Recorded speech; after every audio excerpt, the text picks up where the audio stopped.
اعوذ باللہ من الشیطان اللعین الرجیم بسم اللہ الرحمن الرحیم الحمدللہ رب العالمین الصلاة والسلام علی سیدنا و نبینا و طبیب قلوبنا و شفیع ذنوبنا ابی الزہراء محمد المصطفیٰ وعلی اہل بیتہ الطیبین الطاہرین المعصومین اللہ سیما امامنا المنتظر والحجۃ الثانی عشر روحی و ارواح العالمین لتراب مقدمہ الفداء اما بعد فقط قال اللہ تبارک و تعالی فی کلامہ المجید و فرقانہ الحمید بسم اللہ الرحمن الرحیم انا للہ و انا الیہ راجعون۔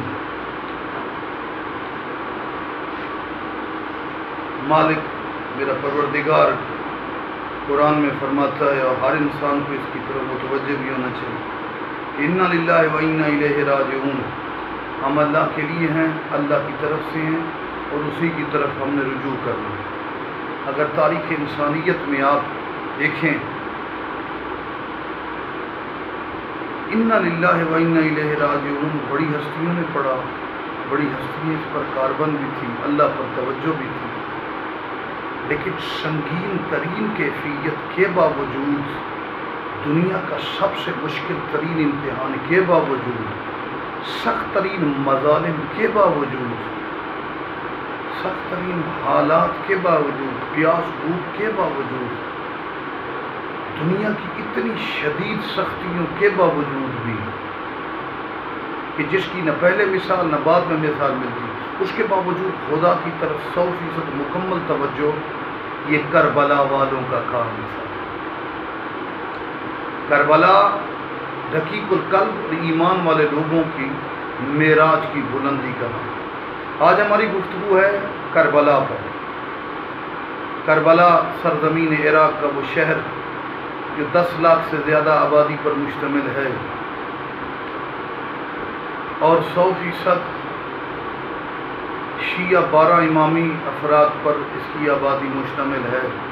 بہرحال کربلا زیارت کے لیے تو ہر مذہب کا، ہر مکتب کا آدمی، ہر طبقے سے تعلق رکھنے والے لوگ جاتے ہیں، اور کربلا ہی کائنات میں وہ واحد جگہ ہے جہاں 9 کروڑ، پچھلے سال 9 کروڑ، پھر 8 کروڑ، اس طرح، تو یہ کرۂ ارض پر اس کی کوئی مثال نہیں، کوئی باقی کسی مقدس مقامات میں سے کسی جگہ اس سے آدھا ہجوم بھی نہیں ہوتا جو نجف اور کربلا کے درمیان شہر کربلا اطراف میں 9 کروڑ کا ہے۔ بہرحال ہم نے کربلا کے بارے میں گفتگو کرنی ہے۔ کربلا کو معراج بلندی کو حسین نے پہنچایا، وگرنہ تاریخ میں پہلے بھی اس کا تذکرہ ملتا ہے۔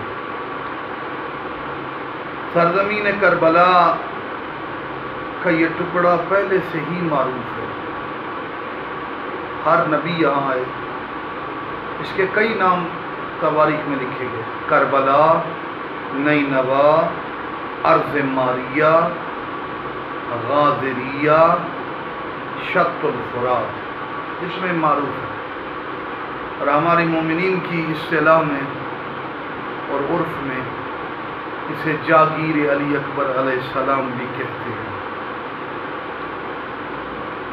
سرزمین کربلا پر ہر نبی آیا، ہر نبی تشریف لائے، آدم سے لے کر عیسیٰ تک۔ ہر نبی نے دکھ سہا، یعنی اس زمین نے نہ کسی نبی کو سکھ دیا، نہ کسی نبی کی وجہ سے یہ زمین امن کا گہوارہ بنی۔ اتنی مصائب اور آلام والی زمین، کیا کمال ہے سید الشہداء کا کہ دکھوں اور بلا اور مصیبتوں والی زمین کو حسین نے عرش کی طرح معلّہ بنا دیا۔ عرش معلّہ، کربلا معلّہ۔ حضرت آدم آئے، گزرے، دکھ اور تکلیف سہی، مالک نے حسین مولا کا تذکرہ کرایا، کیونکہ کربلا کی عظمت کی وجہ امام حسین، ورنہ اسماء کے ساتھ کربلا میں اس سے پہلے کوئی آباد جگہ بھی نہیں تھی. یہاں پر ایک پودا تھا، یہ بھی ایک آپ کی معلومات کے لیے، جس پودے یا بوٹی کو کربل کہتے تھے. کربل بوٹی، کربل پودا، وہ بھی ایک وجہ بنی کربلا کے نام کی. مگر نہیں یہ لقدق صحرا، اس کی کوئی کیفیت نہیں. آدم آئے تو سرزمین کربلا سے گزرتے ہوئے دکھ دیکھا، یاد حسین. آدم روئے، آیا گویا فقط شیعہ حسین کی عزادار نہیں، آدم عزادار. گریہ کیا، حسین کا غم کیا، حسین کے دشمن پہ لعنت کی. انبیاء کے سلسلے میں پھر نوح علیہ السلام آئے، زخم ہوا. پوچھا گیا سرزمین کربلا امن کی جگہ نہیں، اس کو بنانے والے نے تو بہت بعد میں آنا ہے. مولا گریہ کیا حسین پر، مولا حسین علیہ السلام پر اور مولا کے دشمن پر لعنت کی. گویا خالص مومن وہ ہے جو عزادار حسین بھی ہو اور حسین کے قاتل پر لعنت کرے.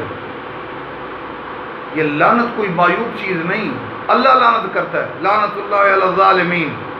تو حسین کے دشمنوں سے بڑا کائنات میں کون سا ظالم ہے؟ جو لعنت نہیں کرتا اس کا مطلب ہے چور کی داڑھی میں تنکا. جو نرم گوشہ حسین کے قاتلوں کے بارے میں رکھتا ہے تو اس کا مطلب ہے اس کی رگوں میں جیسے منافقت چونٹی کی چال کی طرح چل رہی ہے. ابراہیم آئے، گریہ کیا، حسین کے عزادار بنے. موسیٰ آئے، عزادار بھی بنے، تبرہ بھی کیا. تمام انبیاء کربلا کی زمین پر دکھ. یہ انبیاء آتے تو رہے، اپنے قدموں سے اس جگہ میں اپنا وقت تو گزارتے رہے، لیکن نہ اس زمین نے سکھ دیا، نہ وہ انبیاء اس زمین کو تبدیل کر سکے. حتیٰ کہ سید الانبیاء آئے، سید الاوصیاء آئے، گریہ کیا، یاد کیا.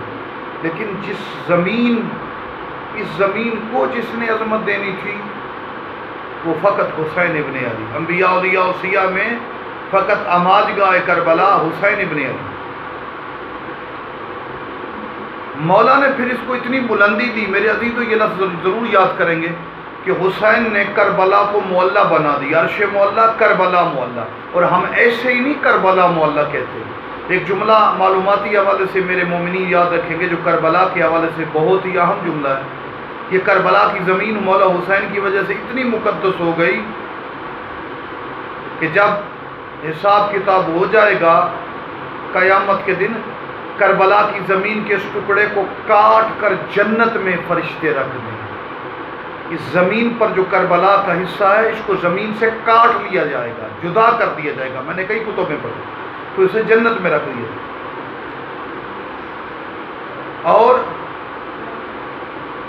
کربلا کی اس تقدس کو دیکھتے ہوئے، اس کی عظمت کو دیکھتے ہوئے، حضرت عیسیٰ کی ولادت کے بعد فوراً ماں کو کربلا لے کر آئے. پتہ تھا کہ کربلا نے معلّہ بلندی پر پہنچنا ہے. کربلا مقدر والے لوگ کربلا جاتے ہیں، جو کربلا جاتے ہیں پھر وہ جنت کا مال ہو جاتے ہیں. مالک ذوالجلال ریاض بچانے اور واجبات ادا کرنے کی مومنین کو توفیق عطا فرمائے. میرے عزیزو، یہ سرزمین کربلا کی یاد پہلے بھی تھی.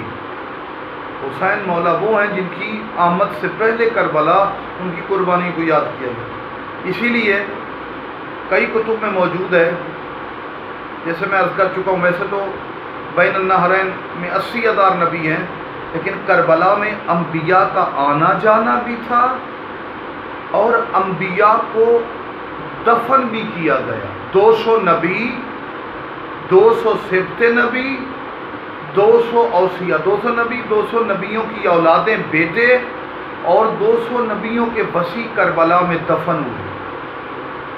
لیکن غور کرنا، جب بھی کربلا کا نام ہو، انبیاء ہیں، قابل احترام ہیں، بعظمت ہے، انبیاء کا نام نہیں لیا جاتا کہ کربلا میں کون. جس طرح نجف میں 72 سے 75,000 نبی دفن ہیں، جن نبیوں پر سلام ہو، درود ہو، جن کی عظمت کو ہم سلام کرتے. لیکن جب نجف جاتے ہو تو 72 سے 75,000 نبی دفن ہیں. کوئی نہیں کہتا آدم کی زیارت کے لیے گیا، کوئی نہیں کہتا نوح اور ہود اور صالح علیہ السلام کی زیارت. کیا کہتے ہیں؟ ان نبیوں سے افضل انفسنا، نبی کی جان، نبی کی جان علی کی زیارت، نبی کی جان آدم سے لے کر عیسیٰ تک تمام افضل ہے، اسی لیے نجف وہ مرکزی نقطہ ہے جس کے ارد گرد انبیاء کی قبور دائرے کی شکل میں موجود ہے۔ اسی طرح کربلا میں انبیاء ہیں، میں تو سمجھتا ہوں 99.99% پڑھے لکھے افراد کو بھی شاید یہ اس چیز کا علم نہ ہو کہ کربلا 200 نبی، 200 سبت نبی، 200 وسیع، لیکن بہرحال اس طرف نہیں جانا۔ بات یہ ہے کہ کربلا کا تصور ہو، نہ 200 نبیوں کا ذکر ہوتا ہے، نہ 200 اوصیاء کا ذکر ہوتا ہے، حالانکہ قابل احترام ہے، نہ 200 نبیوں کی اولادوں کا۔ کیا کربلا کے تذکرے میں حسین کا ذکر ہوتا ہے؟ کیوں؟ اس لکودک صحرا کو مولا میرے مولا حسین کے وجود سے، کربلا جہاں کسی زمانے میں کربل بوٹی تھی، کسی زمانے میں صحرا تھے، کسی زمانے میں اسے نینوا و غادریہ کہا گیا، یہ عرب کے بیابانوں میں سے تھا۔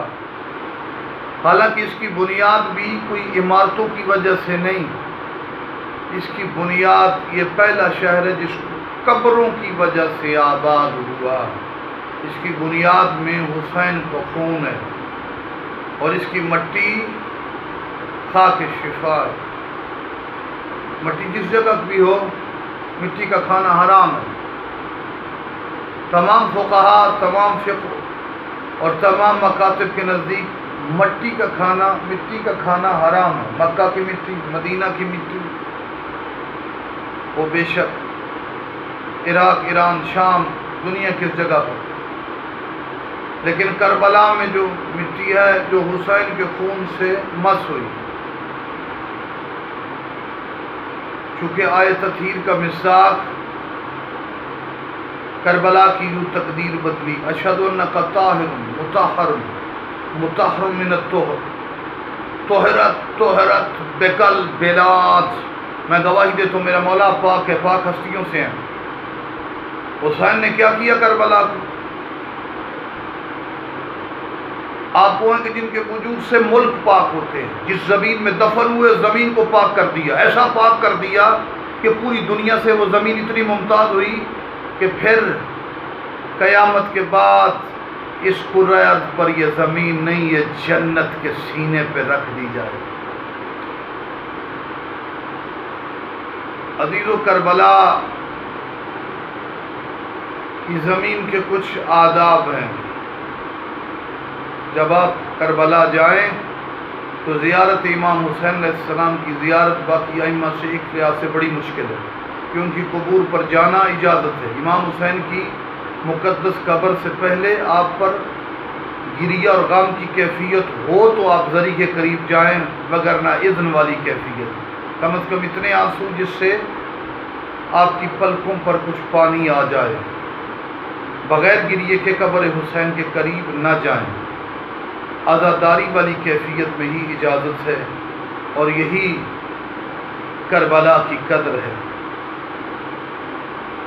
آج کربلا کے متعلق فقط اتنی ہی گفتگو، اور آخر میں گزارش کروں گا کہ بقیت اللہ ٹی وی جو ہے ہمارا، اس کو آپ سبسکرائب ضرور کر لیں تاکہ ہماری گفتگو یا ویڈیوز آپ تک پہنچیں، چونکہ ہم مختلف موضوعات پر 10-12 موضوعات پر تقریباً گفتگو کر رہے ہیں۔ ہماری خواہش اپنے مقام اور یا اپنی عزت کے لیے ہماری خواہش یہی ہے کہ پیغام محمد و آل محمد کے دربار کی نوکری میں سے چند جملے جو انہی نے عطا کیے ہیں وہ ہماری قوم کی امانتیں ہیں، جو معصوم قوم اور نجف سے ہمیں کچھ عطا ہوئی، ماں باپ کی دعا کے صدقے ان امانتوں کو پہنچ جائیں۔ مالک ہمیں بھی ان امانتوں کی قدر یاد، اس پر عمل اور مومنین کو بھی عمل کرنے کی توفیق عطا فرمائے۔ السلام علیکم ورحمۃ اللہ وبرکاتہ۔ اللہم اجل ولیک